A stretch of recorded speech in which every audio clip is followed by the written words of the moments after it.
What's going on, people? We're back with another episode here in Caspic. Here's your friend, your teacher, and your boy, Casti. And for today's video, for today's lesson, we're going to talk about intonation in English. So for this episode, I'm going to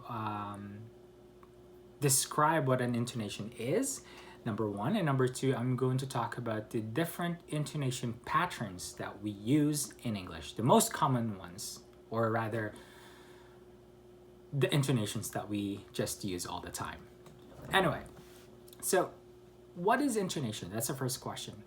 An intonation, and this is different from stress, okay, which I'm going to talk about in a minute. Intonation is basically the variation or the rising of falling of pitch when we are talking, right? When we are, having conversation with someone, sometimes our voice or speech utterances goes up, the sound of it, right? Or pitch goes up or it goes down. There you go, I just did it. It goes up or it goes down, right? So that is basically an intonation. Stress, though, however, is different. I'm going to talk about it in future episodes, but stress is different. It's more through segments or words, and it changes. It doesn't change its meaning. Well, it does in grammatical features, but it's different than stress. So just bear in mind that one. Intonation, the reason why we use intonation, or the reason why we have intonation, I would say, in all languages, is to actually convey meaning. To convey meaning, to let the other person know your actual, aside from other factors as well, what the full meaning of your sentence is. So the reason, again, we use that is to convey meaning.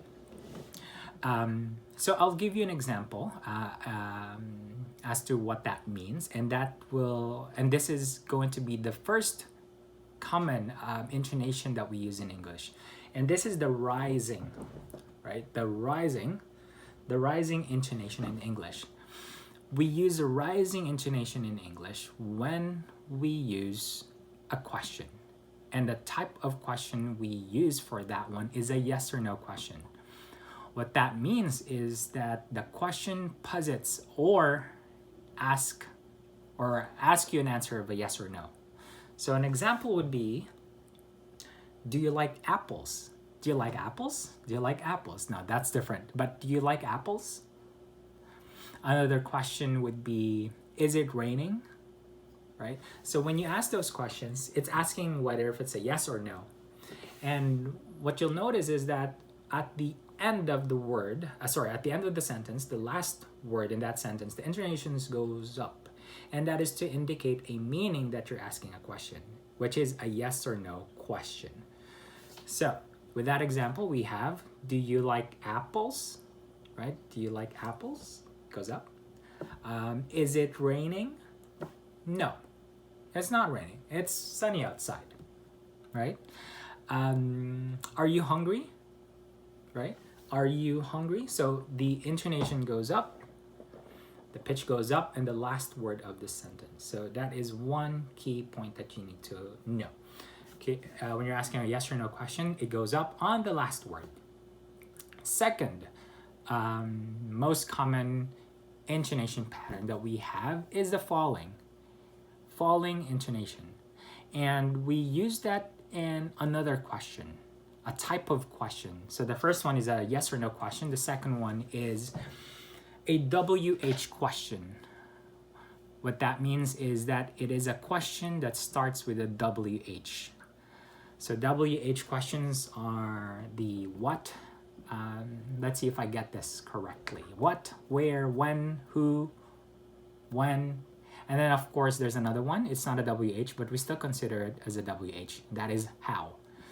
So for those questions, the question does not necessarily goes up, but it actually goes down. I'll give you an example. So for the first one, do you like apples?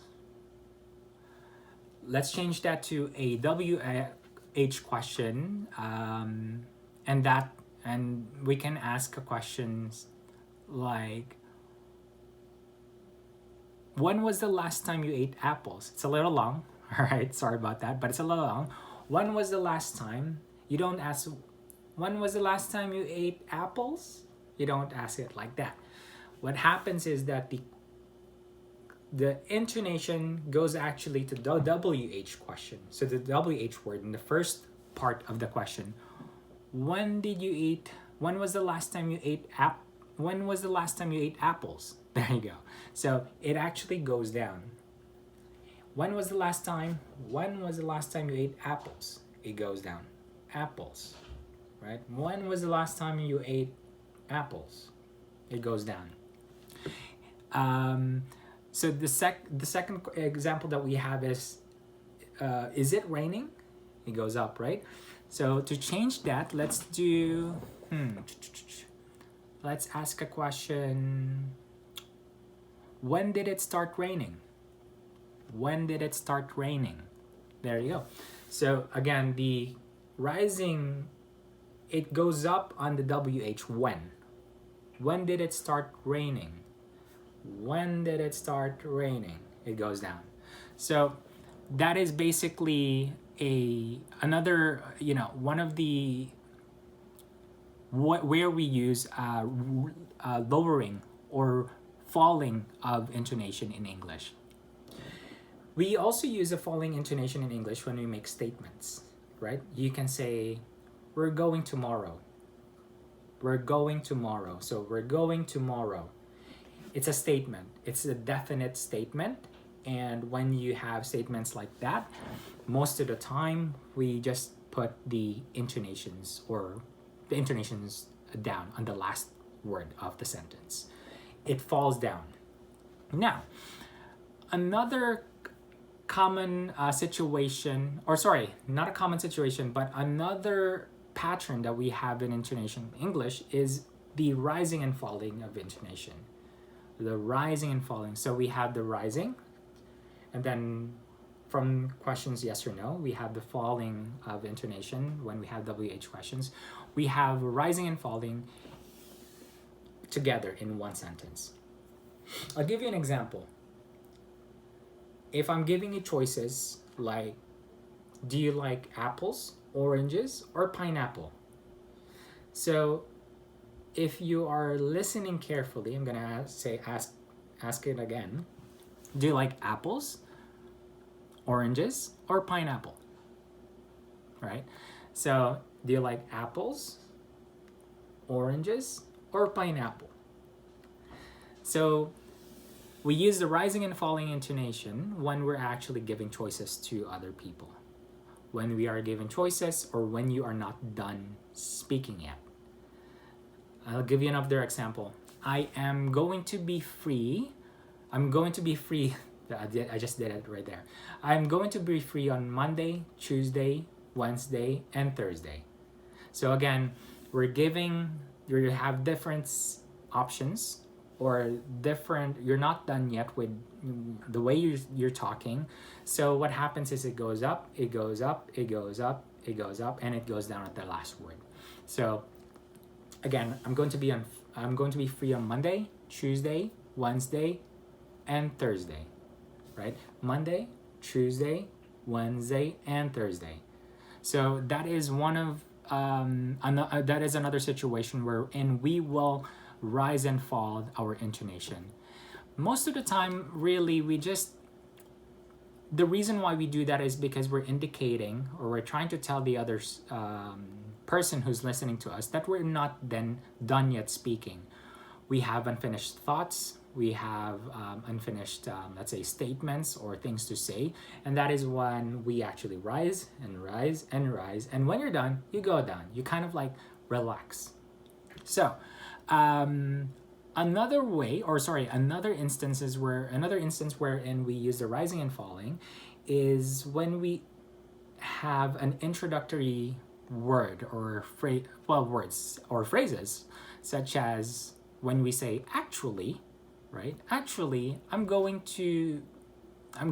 traveling tomorrow, right? Actually, right? Actually, it goes up and then goes down. Or I'm planning on traveling tomorrow. It goes down, right? We normally see this as well in sentence structures wherein we have an independent clause and a dependent clause. I'll give you an example, or a dependent clause and then an independent clause. For example, I will give you chocolates tomorrow if you behave yourself.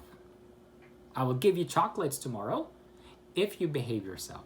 So the first one, the first part of it, the first clause there, I'll give you chocolates tomorrow if you finish studying, right? Or what have you. So again, it goes up and then it goes down.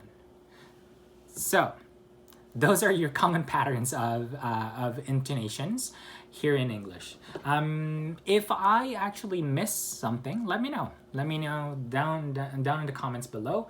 But it's pretty much what we have, the bulk of it in English. So again, we have the rising intonation, which we commonly see in questions, yes or no questions. We have the falling intonations, again, in questions, in WH questions. And then we have a mixture of rising and falling intonations in instances or situations wherein we are not done yet talking, or we haven't finished thoughts and we're still talking, right? We always actually use it all the time.